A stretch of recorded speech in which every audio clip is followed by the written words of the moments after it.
course, Osama bin Laden was the nut job I could not think of yesterday. And thanks for reminding me of that. And what else do we have to catch up on? Oh, I had to find out about Job, and I did. First of all, hello everyone. Welcome to the Revelation series. I am Martin Zunder, your host, making sense for a living here, making more sense in 15 minutes than the multitudes of Christianity make in 15 years. Job was not an Israelite. This is what I've discovered. I suspected as much, and my suspicions have been confirmed. He was, in fact, a descendant of Esau, which made him an Edomite. And some have proposed the idea that he was a king of Edom, one of the kings, one of the illustrious line of the Edom kinghood. And that would have been Job. You get that sense, don't you, when you read Job, that he's a rich guy, he's a guy in power, he has a large disposable income, and he has a complaining wife. I was almost going to use another word, but I said complaining, didn't I? So, the wilderness. This wilderness escape that Israel will take into the Sinai desert is analogous to the escape they made in Egypt, out of Egypt.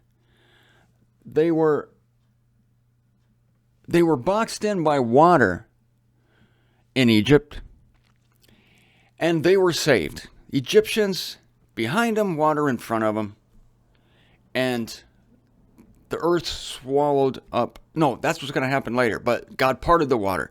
Now, Satan is going to chase them with water again in the future during the tribulation, but the earth is going to swallow up the water. We'll see that when we talk about the dragon.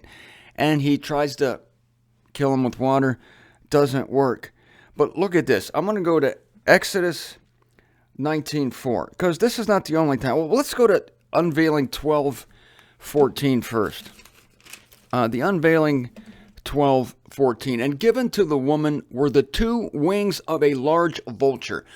Many versions will give this as an eagle, but it's not an eagle, it's a vulture. Eagles do not congregate, vultures do, and the same word was used of birds that congregate, that gather together. That would not be the eagle. They're lonesome creatures, lonesome. They like their own space. You never find an eagle on Facebook, do you? They're not social creatures. They don't tweet. They just kind of pose for national emblems and things of that nature. Vultures, though, and I like this because the bird of prey, it's a bird of prey, and we have a poor opinion of vultures. We're afraid of vultures. And one of my favorite movies was The Jungle Book, and I love the four vultures. Hey, Flaps, what we gonna do? I don't know what you want to do. I've got it. Let's flap over to the east side of the jungle. They've always got a bit of action, a bit of a swinging scene, all right? Ah, come off. Things are right dead all over. You mean you wish they were? Yeah. Anyway, those are the four vultures on The Jungle Book. Famous Disney movie. Love that. I got the whole dialogue memorized. Someday I'll make a series on that. I know you'll tune in. So we look down on this fowl. It's a fowl, and yet it's used for the escape of Israel, as a type of the escape of Israel, because it will be inglorious, ignominious, if that's a word, sure. And God always does it this way. I like how he does it that way. So that was 14. I want to make sure I get the right. That was 12:14. Given to the woman were two wings of a large vulture, that she may be flying into the wilderness, into her place, there where she is nourished a season, seasons, and half a season. Here we go with the seasons, 1 season, 2 seasons, that's 3.5 a season, 3.5, that's years. Why does John say seasons instead of years? And why does he not just say 1,260 days? Because as we discussed earlier, I believe the shows I made in Los Angeles, I brought this point up to you. This has to do with the agricultural time, which is measured in seasons. And so Israel is going to be fed again, the agriculture, in the wilderness, just as she was in Egypt when she got manna that miraculously appeared on the ground and quail which fell from the heaven. Exodus 19:4. You yourselves have seen what I did to Egypt and how I carried you on vultures' wings and brought you to myself. You look like you haven't got a friend in the world. Haven't you got a mother or a father? Well, we're your friends, kid. There's the vultures. So, once again, Israel is going to be rescued. However, this is the bad news. Not all of them will survive. There's the 144. We have to keep these companies distinct. There are the 144,000. They are sealed on their foreheads, and they will go through, as Ray Prinzing used to say, through the day of indignation. But they will be sealed, unharmed. Maybe hassled, maybe harried, but they won't be killed. Then there's the vast throng. Going to talk about them in a second. We have a select group that goes out into the wilderness. They are miraculously sustained, like Elijah, who got fed from the ravens. I don't have any voices for ravens. I do have some for raisins. Hello, we're a raisin. But I don't have any for ravens. I don't know if they have English accents. I think they have German accents. Jawohl, we have German accents.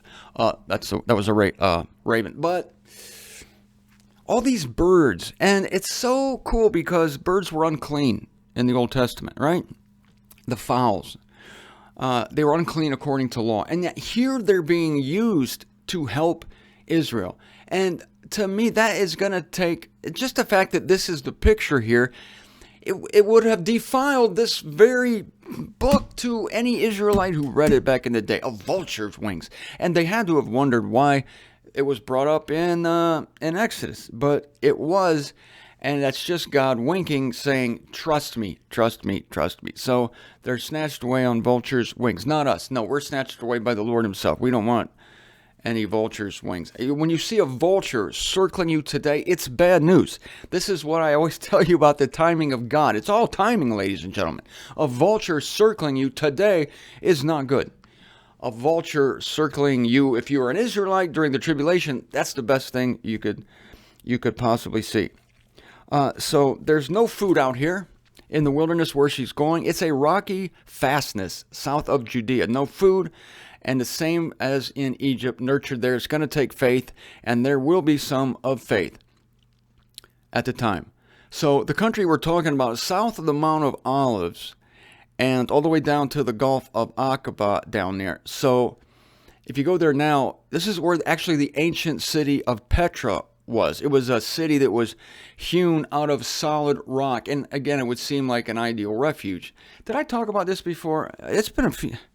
I'm suddenly thinking that maybe I went over this before, which is why I brought up the, Osama bin Laden reference. I made a show and I deleted it because I didn't like it. I can't remember what I said on that show and what I'm saying now exactly because it was a few days ago. So bear with me if some of this is repetitive. In fact, you may not even know that I couldn't think of the name of Osama bin Laden because that might have been the show I erased. I was sitting there trying to go, who's that lunatic in the desert that tried to hide in the cracks and the crevices?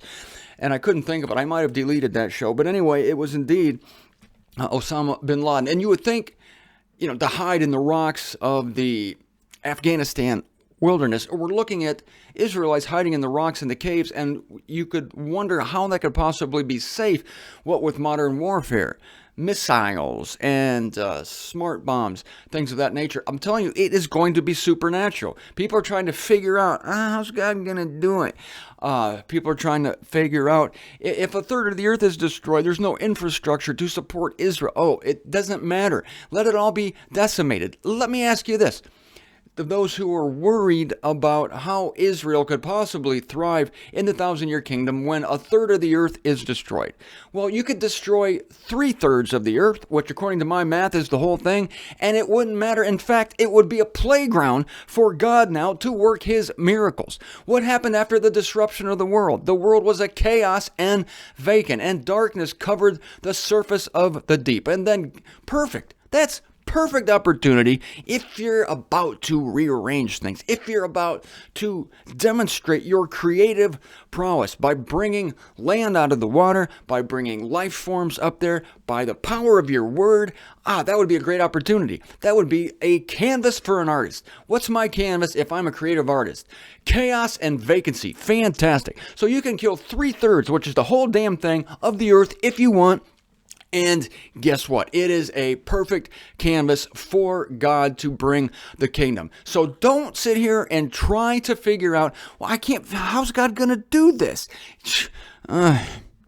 Maybe you can't do it, but God can do it. And look at his procedures. Look at his history. Look at what he's done in the past. Look at his resume. Study the old films. Study the videos. Go read Genesis.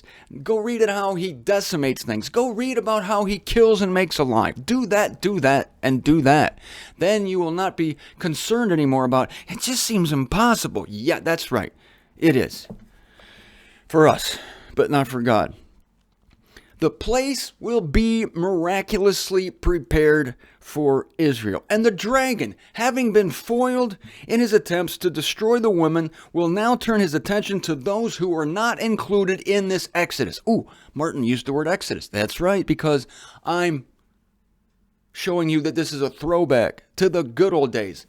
It's like the greatest hits, but it's coming back with a new wave twist to it, all right?